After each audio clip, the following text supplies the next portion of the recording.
दोस्तों, आज मैं आपको सुनाने जा रहा हूं अपनी मंडली की सदस्य चैताली थानवी की लिखी कहानी शादी का सिग्नल।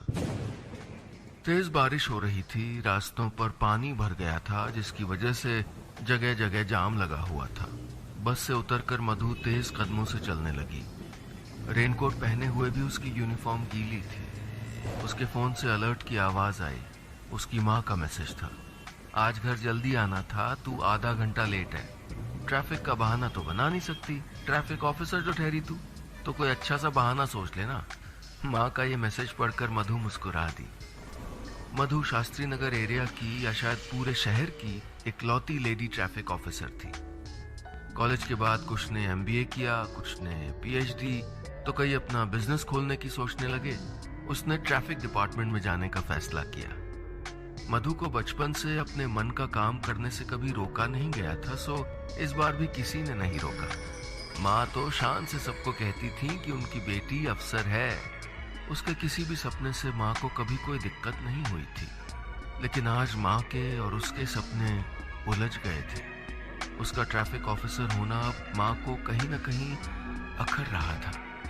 अब तक 7 जगह उसके रिश्ते की बात चल चुकी थी और 7 जगह से एक ही जवाब आता जो माँ को निराश कर जाता था। उसके काम के बारे में सुनकर सब अलग अलग बहाना करके मना कर देते। कोई कहता, वो हमने अभी देखा, आपकी बेटी का 8वां ग्रह हमारे बेटे के 9वें ग्रह से मिल नहीं रहा है, तो अब परेशानी आ सकती है। तो कोई कहता, हमारा बड़ा परिवार है तो एडजस्ट करने में ना इसको शायद दिक्कत आएगी। ये कह के मना कर देता। एक ने तो सीधे उसके काम पे सवाल उठा दिया, ऑफिसर, अरे ट्रैफिक के तो हवलदार होते हैं ना। अच्छा, इंग्लिश में कहते होंगे पर है ये मतलब ये लड़की ट्रैफिक हवलदार है ना। एक लड़के की माँ बोली, ये शादी के बाद भी यूं ही चौराहे पे खड़े होके इशारे करेगी, हमें पसंद नहीं आएगा। अब माँ से बात करना सांप सीढ़ी खेलने जैसा हो गया था। बात शुरू चाहे कहीं से हो, घूम फिर के सांप की पूंछ पे आ जाती थी, मतलब उसकी शादी पे। आज गिन के 8वां रिश्ता आया था उसके लिए। यही वजह थी कि माँ उसको घर जल्दी बुला रही थी। आज मनोज और उसके मम्मी पापा आने वाले थे उससे मिलने। मनोज था कोई उसकी बुआ की ननद का लड़का। उसको पता था कि आज भी वही होगा जो हर बार होता चला आ रहा था। उसे बस एक ही उम्मीद थी कि इस बार कारण कुछ नया इंटरेस्टिंग सा बताए। बारिश धीमी होने पर उसने अपना रेनकोट उतारा तो अपने बाएं बाजू पे लगा कीचड़ देखकर उस कार वाले पर गुस्सा आ गया जो तेजी से चौराहा क्रॉस कर रहा था। जलजोग चौराहे पर उसकी ड्यूटी खत्म हो चुकी थी।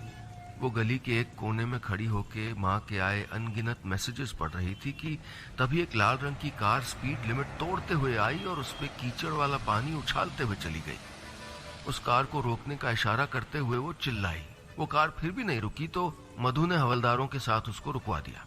कार में एक भरा पूरा परिवार बैठा था और वो भी ऐसे जैसे किसी शादी में जा रहा हो। पर जिस तरह से कार चलाई जा रही थी, मधु को शक हो रहा था कि ये लोग शादी में ही पहुंचेंगे या कहीं और। लाइसेंस निकालो, मधु ने तीखे स्वर में कहा। मैडम, इतनी तेज बारिश है, लाइसेंस निकालेंगे तो खराब हो जाएगा। कोई बात नहीं अंकल जी, मैं वैसे भी लाइसेंस कैंसिल ही करने वाली हूँ। उसने उनका लाइसेंस जब्त कर लिया। ऐसे लोगों को लाइसेंस मिल भी कैसे जाता है? मधु गुस्से में अपने आप से बड़बड़ाने लगी। इन्हीं लोगों की वजह से उसको घर जाने में भी देर हो गई थी और माँ के मैसेज बढ़ते जा रहे थे। वो अपनी शिफ्ट खत्म करके जल्दी से घर की तरफ चलने लगी। जब घर पहुंची तो देखा उसके घर के बाहर वही लाल कार खड़ी थी। कीचड़ से खराब हुई यूनिफॉर्म पहने जोर से छींकते हुए मधु घर के अंदर घुसी। हॉल में बैठे मेहमान उसको देखकर और वो मेहमानों को देखकर दोनों पक्ष हैरान रह गए। अरे ये लोग वही थे जिनका लाइसेंस उसने अभी अभी जब्त किया था। मनोज के पापा तो रिश्ते की बात भूल के लाइसेंस की बात करने लगे। आखिर में न लाइसेंस मिला न रिश्ता हुआ। उन लोगों के जाने के बाद मधु अपना रेनकोट सोफे पे फेंकते हुए खुद भी वहीं ढेर हो गई। माँ उसको गुस्से से घूर रही थी। बोली, ये क्या किया तूने? जूते उतारते हुए मधु बोली, माँ ओवर रिएक्ट मत करो प्लीज, मैंने अपनी ड्यूटी की है, बस छोड़ देना ड्यूटी। माँ, जिनको उसके अफसर होने पर कभी गुरूर होता था, उनके मुंह से ऐसे शब्द सुनकर मधु को बहुत धक्का लगा। फिर बात को संभालते हुए माँ बोली, देख तेरी इन्हीं हरकतों की वजह से रिश्ता नहीं होता है। तेरी चिंता होती है मुझको बेटा, कैसे होगी तेरी शादी? ठीक है, शादी करनी है ना, मैं खुद लड़का ढूंढ लूंगी, मधु ने कहा। उसने माँ से कह तो दिया था, लेकिन उसको समझ नहीं आ रहा था कि वो लड़का ढूंढेगी कैसे। ऐसा नहीं था कि उसको शादी करनी ही नहीं थी। जब भी वो किसी कपल को हाथ पकड़कर रोड क्रॉस करते देखती तो उसके मन में एक टीस उठती थी। वो भी एक लाइफ पार्टनर चाहती थी, लेकिन इस शर्त पर नहीं कि उसको अपना काम छोड़ना पड़े। उसका काम उसके लिए सबसे ज्यादा जरूरी था। उसके एरिया में कोई ट्रैफिक रूल तोड़ ही नहीं सकता था, और किसी ने अगर तोड़ भी दिया तो वो उसको छोड़ती नहीं थी, चाहे वो नेता का भतीजा हो या किसी हीरो का भांजा। अरे अपने खुद के भाई की बिना हेलमेट बाइक चलाने की आदत उसी ने चालान काट काट के छुड़वाई थी, लेकिन उसके काम की किसी को कदर नहीं थी। इसीलिए बुआओं और चाचियों के लाए हुए रिश्ते उसका काम सुन के मना हो जाते थे। आस पड़ोस में, रिश्तेदारों में सबको पता था कि वो ट्रैफिक ऑफिसर है। तो फिर ऐसी कौन सी जगह है जहां किसी को नहीं पता कि वो ट्रैफिक ऑफिसर है? Matrimonial website. उसने उठाया अपना लैपटॉप और मैट्रिमोनियल साइट पे अपना प्रोफाइल बनाने बैठ गई। उसको प्रोफाइल बनाने में 4 घंटे लग गए। नाम, हाइट, हॉबी सब कॉलम भर दिए थे, लेकिन एक कॉलम में अटक गई थी, ऑक्यूपेशन यानी नौकरी। यहाँ ट्रैफिक ऑफिसर तो लिख नहीं सकती थी, तो फिर क्या लिखे? उसने टीचर लिखा, फिर डिलीट कर दिया। नहीं भाई, अगर किसी ने कोई मैथ्स की मुश्किल इक्वेशन पूछ ली तो? फिर वकील सोचा, नहीं ये भी मुश्किल होगा। फिर सोचा कुछ अलग सा लिख दे, जैसे फोटोग्राफर, आर्टिस्ट, ट्रैवलर। नहीं, ये भी नहीं जमेगा। उसने बहुत सोचा, लेकिन वो अपने आप को ट्रैफिक ऑफिसर के अलावा किसी और नौकरी में देख ही नहीं पाई। वो ये सब जो भी कर रही थी उसको समझ ही नहीं आ रहा था कि सही है या गलत। लेकिन अब जो भी हो, उसको ये शादी का किस्सा खत्म करना ही था। अगले दिन जब उसने साइट खोली तो उसके चेहरे पर मुस्कान आ गई। उसके लिए एक रिश्ता आया था, सुशांत वोहरा। प्रोफाइल फोटो में उसने कड़क इस्त्री की हुई फॉर्मल शर्ट पहनी थी। आंखों पे चश्मा था, जिसकी वजह से वो एकदम सिंसियर टाइप लग रहा था। वो इंजीनियर था और इसी शहर का था, और कल उससे कैफे में मिलना चाहता था। उसकी प्रोफाइल ठीक ठाक थी और कल उसकी छुट्टी भी थी। शायद अब ये शादी का मसला हल हो ही जाए। लेकिन फिर उसको अपनी प्रोफाइल याद आती और उसमें लिखा हुआ झूठ। आज तक अपने काम में कोई बेईमानी न करने वाली लड़की ने इतना बड़ा झूठ बोल दिया था। पर फिर वो मन को ये कह के समझाती कि उसने कोई झूठ थोड़े बोला था, सिर्फ एक बात नहीं बताई थी। कोई बात ना बताने पे थोड़े चालान कटता है। कभी राइट साइड तो कभी रॉन्ग साइड पे उछलते हुए, अपने मन को संभालते हुए वो सुशांत से मिलने के लिए तैयार होने लगी। मधु ने नया चूड़ीदार कुर्ता पहना था, जिसके लहरिये दुपट्टे के किनारों पर छोटे छोटे घुंघरू लगे हुए थे। कानों में बड़े झुमके थे और माथे पर छोटी सी लाल बिंदी। उसे यूं बिना वजह इतना तैयार होते माँ ने कभी देखा नहीं था। उसे देखकर तो वो जैसे एक जगह पे जमी रह गई। शीशे में पीछे खड़ी माँ को देखकर वो काजल लगाते लगाते रह गई। उसने माँ को मैट्रिमोनियल वेबसाइट के बारे में कुछ नहीं बताया था। अगर बताती तो वो ओवर एक्साइटेड होके उसके साथ चल पड़ती, और जाते ही लड़के के शेरवानी और उसके लहंगे के कलर भी मैच करके आ जाती। हाथ में काजल की पेंसिल छिपाती मधु को देखकर माँ बोली, लगा ले, अच्छी लग रही है। वो काजल लगाकर फटाफट कैफे के लिए निकल गई। कैफे में एक टेबल पर बैठा सुशांत कॉफी पी रहा था। वो अपना बायां पैर हिलाते हुए बार बार अपनी घड़ी देखे जा रहा था। मधु ने पूरी कोशिश की कि वो किसी भी एंगल से ट्रैफिक ऑफिसर न लगे, लेकिन अपनी चाल बदल नहीं पाई। पीठ एकदम सीधी और दोनों हाथ पीछे की तरफ करके वो एक ऑफिसर की तरह ही चलती चली आई। सुशांत बोला, सॉरी मैंने पहले ही कॉफी ऑर्डर कर ली, आप क्या लेंगी? मैं भी वही कॉफी। बड़े सारे लोगों का चालान काट चुकी मधु आज थोड़ा नर्वस फील कर रही थी। असल में वो पहली बार किसी लड़के से इस तरह कैफे में मिल रही थी ना। वेटर को कॉफी का ऑर्डर देकर दोनों लोग काफी देर चुपचाप बैठे रहे। सुशांत तो अब भी अपना पैर हिलाए घड़ी की तरफ देखे जा रहा था, जैसे उसको बात करने में कोई दिलचस्पी ही ना हो। वो भी दूसरी तरफ देखने लगी। सुशांत ने शायद फॉर्मेलिटी के लिए फिर पूछ ही लिया, तो आप कहाँ तक पढ़ी हैं? वो बिना उसकी तरफ देखे बोली, प्रोफाइल में लिखा हुआ है मेरे।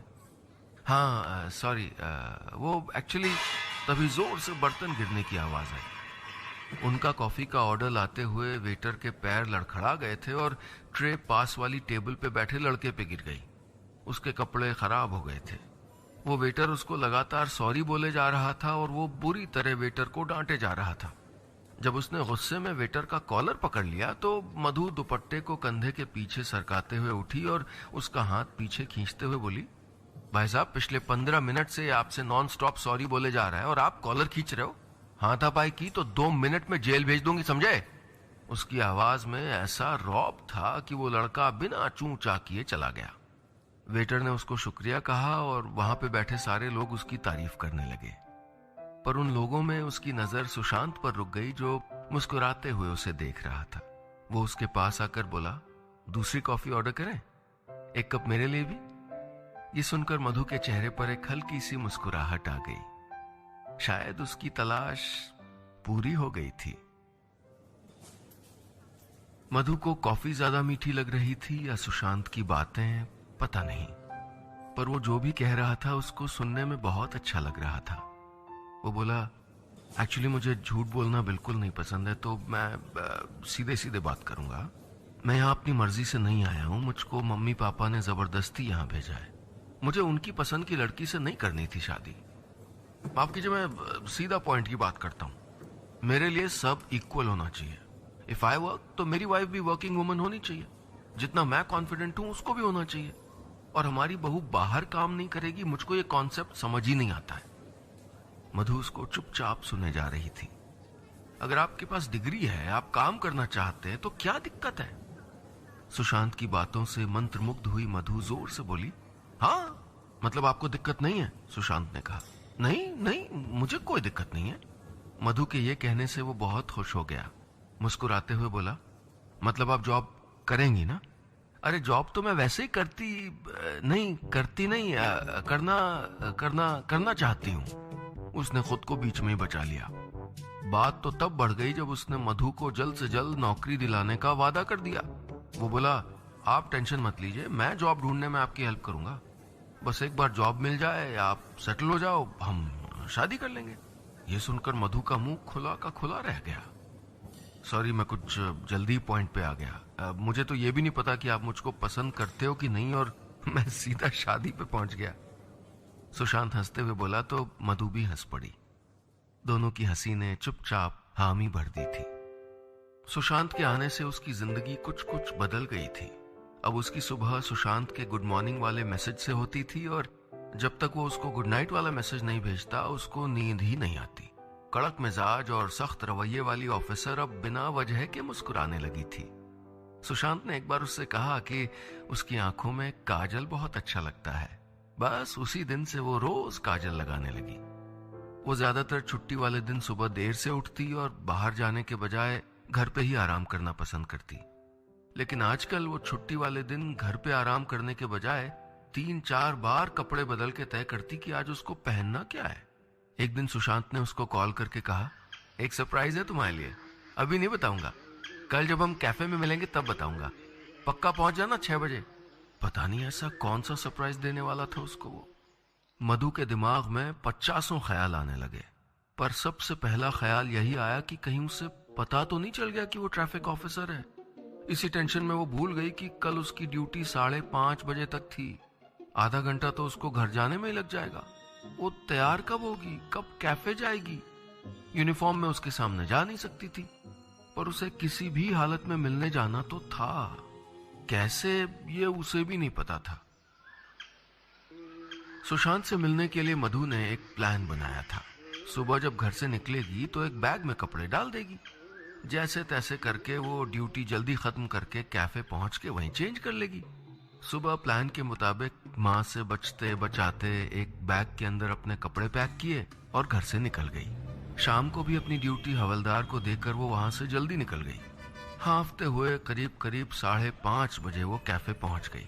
मधु खुश थी कि अब वो तैयार हो जाएगी और आराम से बैठकर सुशांत के आने का इंतजार करेगी। पर जैसे ही कैफे के अंदर आई तो देखा कि सुशांत वहां पहले से ही बैठा था। वो सूट बूट पहने टेबल के सामने लगे शीशे में देख के अपने बाल बना रहा था और मधु बुरी तरह से थकी हुई धूल लगी यूनिफॉर्म में खड़ी थी। मधु सुशांत को कैफे में देखते ही पलट गई। अगर सुशांत ने उसको यूनिफॉर्म में देख लिया तो उसका झूठ पकड़ा जाएगा। वो किनारे किनारे से अपनी टोपी से अपना मुंह ढकते हुए बड़ी मुश्किल से वॉशरूम पहुंची। उसको ऐसा लग रहा था जैसे उसने खुद कोई ट्रैफिक रूल तोड़ा हो और सुशांत ट्रैफिक ऑफिसर हो जिससे वो बच के भाग रही थी। वॉशरूम पहुंचते ही उसने बैग खोला और फटाफट चेंज किया। फिर एक लंबी सांस लेकर वो वॉशरूम के बाहर निकली। वो और सुशांत दोनों टेबल पर काफी देर तक चुपचाप बैठे रहे। सुशांत अपने ऑर्डर के आने का इंतजार कर रहा था। उसने कहा वो ऑर्डर आने के बाद ही सरप्राइज बताएगा। कुछ देर इंतजार के बाद जब सुशांत का ऑर्डर किया हुआ केक आया तो वो उसे देखकर गुस्सा हो गया। मैंने मैंगो केक बोला था भाई, ये कौन सा केक है? वेटर ने उससे कहा कि आज मैंगो अवेलेबल नहीं था इसलिए वो केक बन नहीं पाया। इस पे सुशांत बोला, अगर नहीं था तो पहले बता देते। सॉरी सर, पर ये केक हमारी स्पेशलिटी है। बात केक की नहीं है बॉस, बात यह कि आपने झूठ बोला। सुशांत की यह बात सुनकर मधु सन्न हो गई। झूठ तो उसने भी बोला था। वो तो इस छोटे से झूठ से इतना परेशान हो गया था। जब उसको पता चलेगा कि उसने सुशांत से इतना बड़ा झूठ बोला है तो वो कैसे रिएक्ट करेगा? क्या ये झूठ बोलकर उसने बहुत बड़ी गलती कर दी थी? वो इन ख्यालों में कहीं गुम सी हो गई।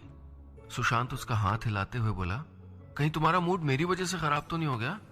सॉरी यार, पर जब ऐसे कोई झूठ बोलता है ना मुझे बहुत गुस्सा आ जाता है। अच्छा छोड़ो ये सब यार। अब जो मैं तुमको सरप्राइज बताने वाला हूं उससे तुम्हारा मूड बहुत अच्छा हो जाएगा। क्या? मधु ने पूछा तो सुशांत खुश होते हुए बोला, मैंने तुम्हारा बायोडेटा एक कंपनी में भेजा था, वहां से रिप्लाई आ गया है। वो कल ही तुमसे मिलना चाहते हैं। तो ये था सरप्राइज। मधु को तो समझ ही नहीं आ रहा था कि ये सरप्राइज था या मुसीबत। उसकी जिंदगी में एक परेशानी खत्म होती नहीं थी कि दूसरी परेशानी शुरू हो जाती थी। इतनी मुश्किलों का सामना तो उसने कभी ट्रेनिंग तक में नहीं किया था। पहले शादी का झमेला, फिर ये झूठ और अब ये इंटरव्यू। अब इस इंटरव्यू का क्या करे? उसे तो देना नहीं था ये इंटरव्यू। वो तो पहले से नौकरी कर रही थी। वो कभी घर पे काम तो कभी जुकाम का बहाना बना के टालती रही, लेकिन एक दिन सुशांत उसको इंटरव्यू के लिए ले ही गया। बड़ी मुश्किल से, बड़ी मेहनत करके वो वहां से रिजेक्ट होके आई थी।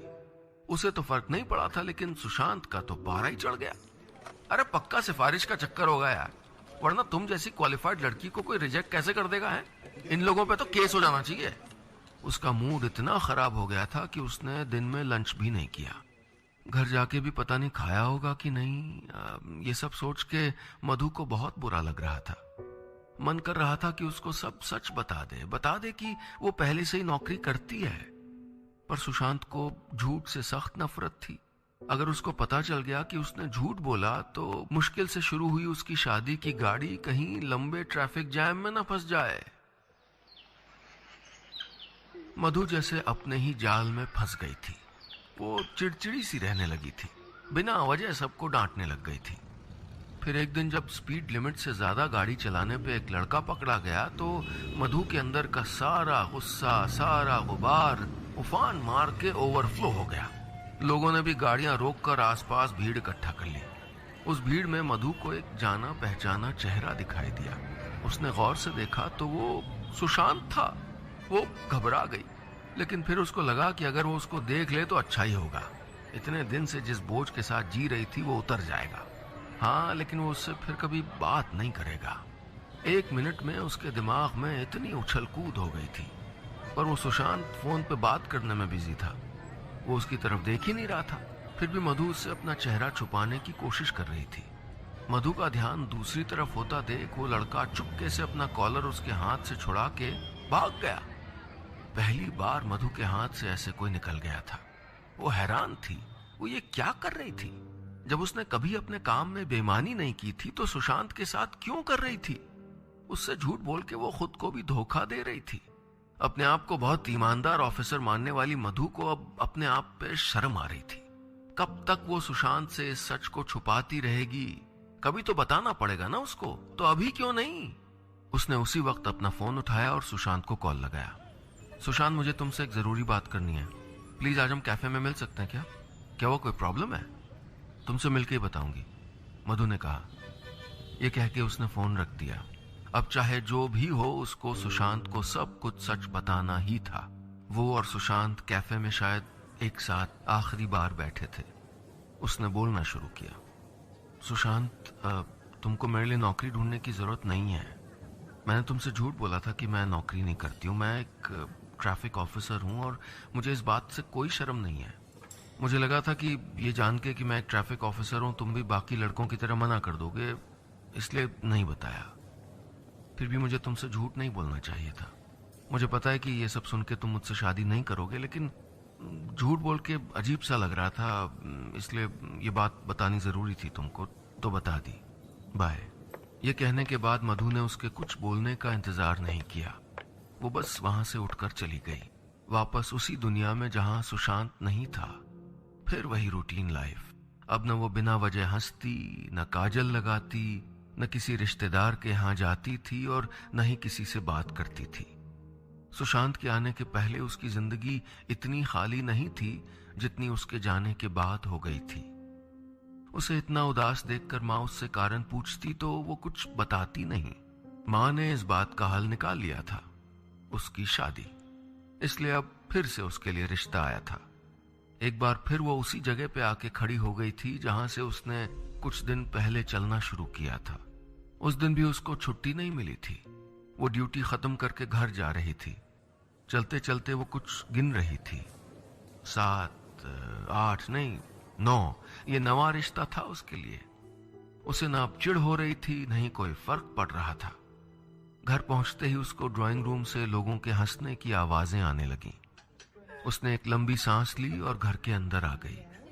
अंदर आकर उसने अंकल जी, आंटी जी को नमस्ते किया और फिर जब वो लड़के की तरफ मुड़ी तो लगभग चिल्ला पड़ी, सुशांत।